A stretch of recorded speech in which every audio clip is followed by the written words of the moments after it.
მოგესალმებით, ქალბატონებო და ბატონებო, კოლეგებო, მივესალმები დამსწრე საზოგადოებას, მორიგის ხდომა მინდა გახსნილად გამოვაცხადო და წარმოგიდგინოთ დღევანდელი ხდომის დღის წესრიგის პროექტი.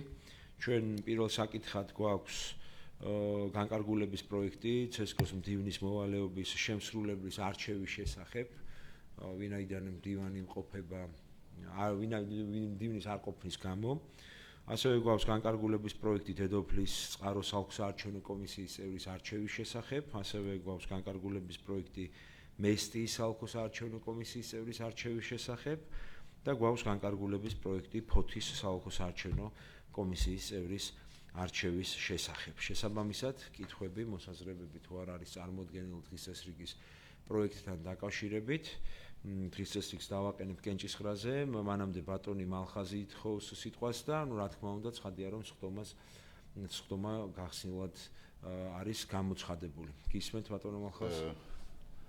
მოგწერეთ სხვადასხვა საკითხებში მოგწერეთ ერთი საკითხის დღის წესრიგში ჩართვა, რომელიც პრინციპში შემიძლია ახლა დავაყენო საკითხად თუ ჩათვლით საჭიროთ პირადად იმაში დოკუმენტით მოგწერეთ და შეიძლება რასურად იყო.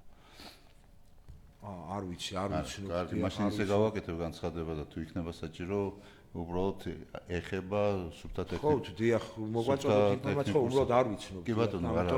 დღეს შემოიტანეთ განაცხადი? არა. კარგი, არა უშ.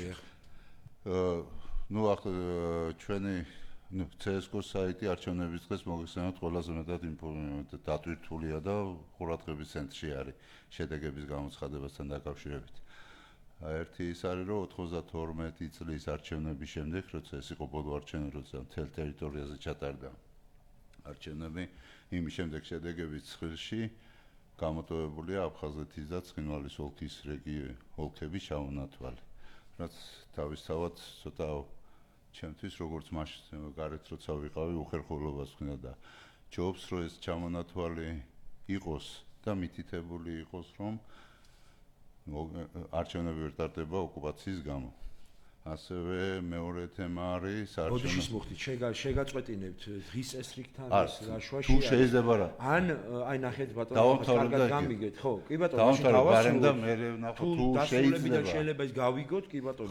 ხო, მეორე თემა არის, იმიტომ რომ რაც ეხა ბძანეთ, არანაირი შემხებლობაში არ არის. იმიტომაც ვთქვი რომ უბრალოდ არის სუფთა ტექნიკური საკითხი არაფერი. ჩემი აზრით, კი ბატონო, თქვენ ვიაღნიშეთ, ტექნიკური არის ალბათ ჯობს სამუშაო ფორმატში ვიმუშაოთ, შეიძლება ვიმუშაოთ, მაგრამ სამუშაო გონი არის. და მეორე სამუშაო ფორმატში შეიძლება. მაგას შემდგომ გადავწყვეტ განაწილში შეგვიძლია რაზე ვიმსჯელოთ, მაგრამ დღის წესრიგზე მე მგონი ამისთვის თუ არ უნდა მოვცდეთ ახლა. და მეორე საკითხი არის, როდესაც საარჩევნო რუკა ჩანს 2018 წლის ჩათვლით, საარჩევნო რუკა ისე იყო, რომ ოკუპირებული ტერიტორიები პრაქტიკულად არ იყო განსხვავება. 18 წლის 20-დან უკვე კვეთრად განსხვავდება და ეს პრინციპში ჩემთვის როგორც ჩვეულებრივი საქართველოს მოქალაქისთვის იმას ქნის რა უხერხულობას და ისევე როგორც რუკაზე ასევე შედეგებზე იყოს რომ ეს ტერიტორიაზე არჩევნები ვერ ტარდება რუსეთის მიერ ოკუპაციის გამო. უბრალოდ ეს სამუშაო შეხვედრაზე შეგვიძლია ვიმსჯელოთ როგორ დავარეგულიროთ და ბოლომში ამავე დროს მინდა გაგახსენოთ არის კიდევ 20 წელში მოტანილი ჩამოთვლილია სად ვერ ჩატარდა არჩევნები რომელ ოლქებში. იქ მხოლოდ ცხინვალის ოლქები არა, აქ სამეგრელოს რამოდენიმე ოლქიცა 92 წლის არჩევნებზე მაქვს საუბარი. და ნებისმიერ შემაჯამებელ ოლქში იყოს აღნიშნული, რომ მთელ ტერიტორიაზე ვართ პასუხისმგებელი არჩევნების ჩატარებაზე, მაგრამ ჩვენ ვაცხადებთ მთელ ტერიტორიაზე, მაგრამ ვერ ვატარებთ ცხინვალში და აფხაზეთში, იმის გამო, რომ იქ არის ოკუპაცია. ეს საკითხი მინდოდა თუ ეს სხვადასხვა საკითხი შეიძლება სამუშაო ვარიანტში ვიმსჯელოთ, შეგვიძლია სხვა ფორმით ან რაღაცა ფორმით რომ დარეგულირდეს. გონი მნიშვნელოვანი თემა იქნება. გასაგებია, მადლობა. მოკლედ საკითხი რამდენად მნიშვნელოვანია და რა შეიძლება ამ კუთხით ინსტიტუციამ გააკეთოს ეს ცალკე შეფასების საგანი არის, მაგრამ პირდაპირ შემიძლია ცალსახად გითხრათ, რომ ეს დღის წესრიგის საკითხთან დაკავშირებული საკითხი არ არის, იმიტომ რომ ეს არ უკავშირდება რომელიმე სამართლებრივ აქტში რაიმე ცვლილებას და ასე შემდეგ. შესაბამისად ეს დღეს განსახილველი მით უმეტეს დღევანდელ სხდომაზე ბუნებრივია რომ ვერ იქნება. აქედან გამომდინარე, მომავალში სამუშაო ფორმატში ჩვენ შეგვიძლია ნებისმიერ საკითხზე ვიმსჯელოთ, არა თუ თქვენს მიერ ამ წუთას დასმულ საკითხთან დაკავშირებით, ამიტომ ასევე ამ საკითხთან დაკავშირებითაც მათ შორის შეგვიძლია რა თქმა უნდა შემდგომ შიდა სამუშაო შეხვედრების ფორმატში ვისაუბროთ, მაგრამ ეს არ განეკუთვნება ნამდვილად სხდომაზე განსახილველ საკითხებს. უბრალოდ გაგასრულებინეთ აზრი, თორე სხვა შემთხვევაში ნამდვილად შეგაწყვეტინებდით იქიდან გამომდინარე, რომ იმ თავითვე სასხდომო საკითხი ეს ნამდვილად არ არის. კეთილი კოლეგებო, გადავდივართ დღის წესრიგის კენჭისყრაზე, თუ რაიმე უშუალოდ დღის წესრიგთან მიმართებაში არ არის კითხვები ან მოსაზრებები, გთხოვთ გავიაროთ რეგისტრაცია და მივიღოთ მონაწილეობა კენჭისყრაში.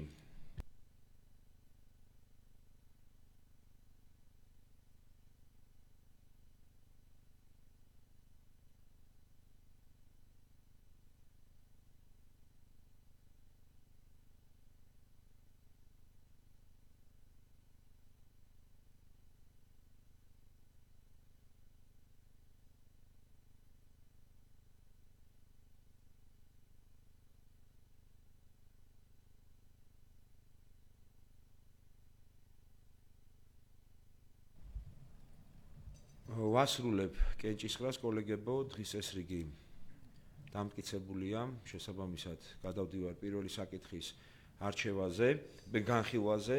წარმოდგენილი არის განკარგულების პროექტი ცენტრალური საარჩევნო კომისიის მდივნის მოვალეობის შემსრულებლის არჩევის შესახებ. შესაბამისად, როგორც მოგეხსენებათ, პროცედურა მდგომარეობს იმაში, რომ კომისიის არანაკლებ 2 წევრმა უნდა დაასახელოს მდივნის მოვალეობის შემსრულებლის კანდიდატურა, რის შემდგომაც აღნიშნულ კანდიდატურას ან კანდიდატურებს დავაყენებთ კენჭისყრაზე. შესაბამისად, კოლეგებო, გთხოვთ. ქალბატონი მაია ზარიძე ითხოვს სიტყვას, შევხვდეთ. მოგესალმებით. ჩემი მიერ წამოყენებული კანდიდატურა იქნება გიორგი ჭიქაბერიძე, თუ შეიძლება. კი ბატონო, ხედავ ვაგებ ბატონი გიორგი შარაბიძე ითხოვს სიტყვას, კი ბატონო, ბატონი სიტყვერი რეპლიკით ბატონი გია ცაცაშვილიც მომხრე არის ამ ინიციატივის, გთხოვთ. ნუ მეც სწორედ მაგის თქმა მინდოდა ოფიციალურად ხარს უჭერ, ვინაიდან გიორგი არაერთხელ ყოფილა მდივნის მოვალეობის შესრულებული და შემსრულებელი და შესაბამისად მეც ხარს უჭერ წარმოქმნილი კანდიდატურას. მადლობა კოლეგებო, შესაბამისად თუ სხვა მოსაზრება ან ალტერნატივა არ არის ამ პოზიციასთან დაკავშირებით, შესაბამისად ბატონი გიორგი ჭიქაბერიძის კანდიდატურას წარმოგიდგენთ ცენტრალური საარჩევნო კომისიის მდივნის მოვალეობის შემსრულებლად არჩევასთან დაკავშირებით. თუ კითხვები არ არის, განკარგულების პროექტს ვაყენებ კენჭისყრაზე. გავიაროთ რეგისტრაცია.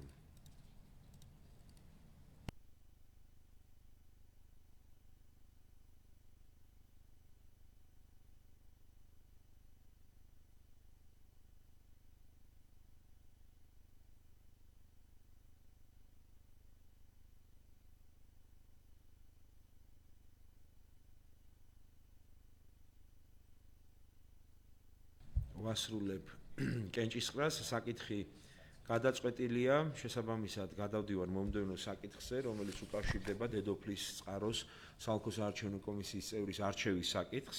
წარმოდგენილი არის ერთი განაცხადი. შესაბამისად, გთხოვთ მივიღოთ მონაწილეობა სახელობით კენჭისყრაში და გავიაროთ რეგისტრაცია.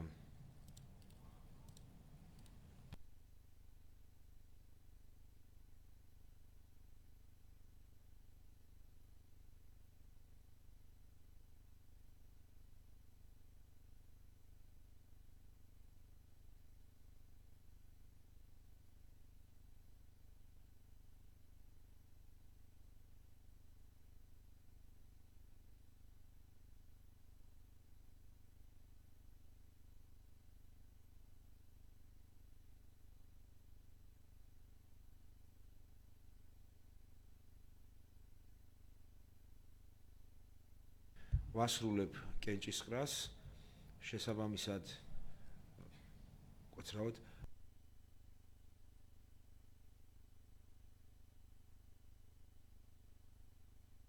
ვასრულებ კენჭისყრას, ვინაიდან პირველი კენჭისყრით ვერ იქნა არჩეული კომისიის წევრი, შესაბამისად ვთხოვს სამდივნოს გააქტიუროს ხელახალი კენჭისყრის რეჟიმი და კოლეგებს ვთხოვ რომ გაიარონ რეგისტრაცია ხელახალ კენჭისყრაზე.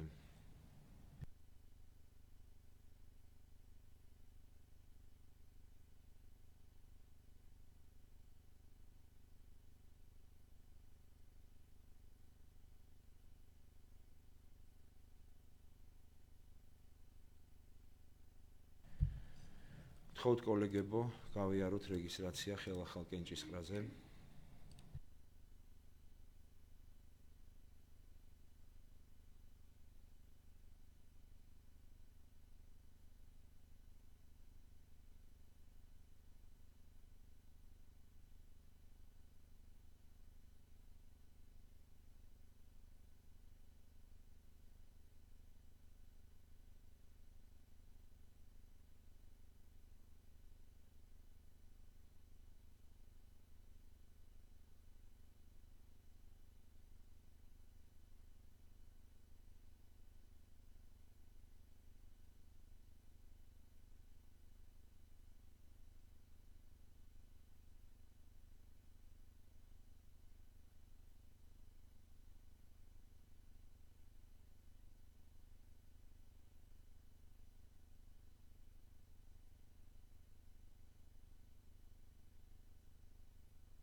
კეთილი ვასრულებ კენჭისყრას და გთხოვთ გავითვალისწინოთ რომ ასევე მომხრეებში არის ბატონი გიორგი ძაგანიას ხმაც და შესაბამისად გთხოვთ გამოვაცხადოთ შედეგი.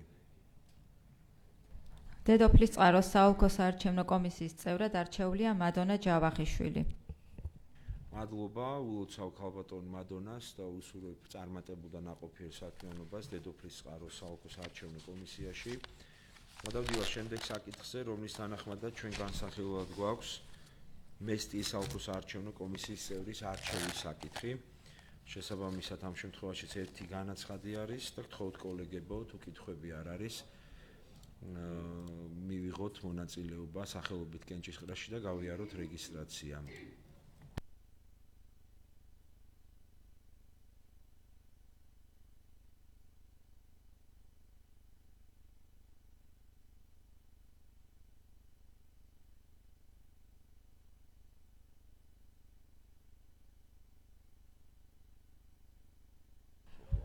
ვასრულებ კენჭისყრას, შედეგებიდან გამომდინარე ვთხოვ სამდივნოს რომ გააქტიუროს ხელახალი კენჭისყრის რეჟიმი.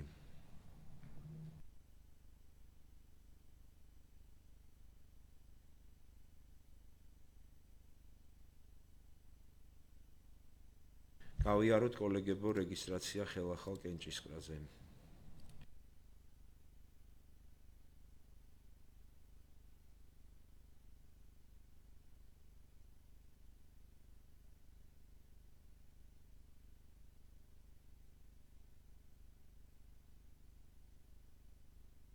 ვასრულებ კენჭისყრას. გთხოვთ გამოვაცხადოთ შედეგი. მესტიის საოლქო საარჩევნო კომისიის წევრად არჩეულია ბესარიონ გულედანი. მადლობა ულოცავ ბატონ ბესარიონს მესტიის საოლქო საარჩევნო კომისიის წევრად არჩევას და ულოცავ და უსურვებ ნაყოფიერ და წარმატებულ საქმიანობას აღნიშნულ კომისიაში.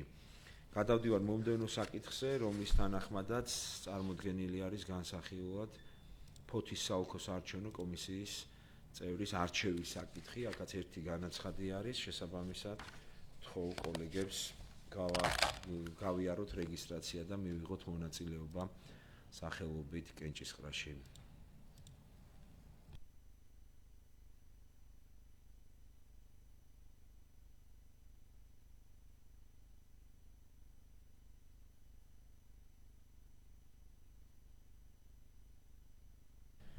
ვასრულებ კენჭისყრას და ხმათა შესაბამისი რაოდენობიდან გამომდინარე ვთხოვ ასევე სამდივნოს გააქტიუროს ხელახალი კენჭისყრის რეჟიმი.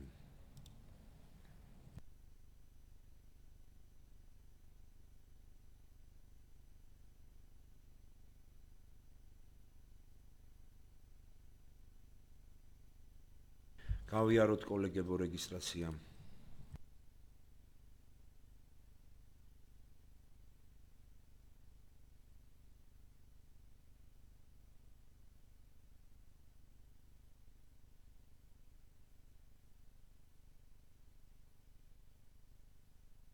ასრულებ კენჭისყრას, გამოვაცხადოთ შედეგი. ფოთის საოლქოს არჩევნო კომისიის წევრად არჩეულია ლია ჭღამაძე.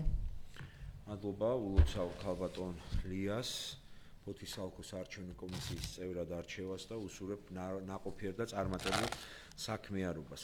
იქიდან გამომდინარე, კოლეგებო, რომ დედოფლის წყაროს საოლქოს არჩევნო კომისიის წევრად არჩეული არის გურჯაანის საოლქოს არჩევნო კომისიის მოქმედი წევრი, რაც მოქმედის არჩევნო კანონმდებლობის თანახმად პირდაპირ იწვევს მის უფლებამოსილების შეწყვეტას შესაბამის კომისიაში, რაც თავის მხრივ წარმოშობს სამართლებრივ საფუძველს იმისა, რომ გურჯაანის საოლქოს არჩევნო კომისიაში გამოცხადდეს კონკურსი აღნიშნული ვაკანტური პოზიციის დასაკავებლად. შესაბამისად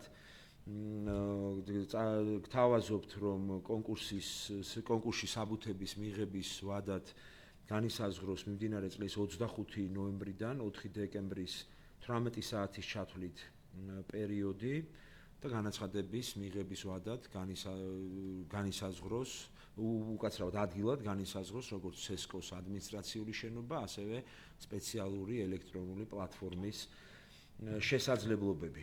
შესაბამისად ამ სახით განკარგულების პროექტს ერთ ვაკანტურ პოზიციაზე წარმოგიდგენთ კენჭისყრაზე, რა მიზნითაც მინდა გთხოვოთ, რომ გავიაროთ რეგისტრაცია.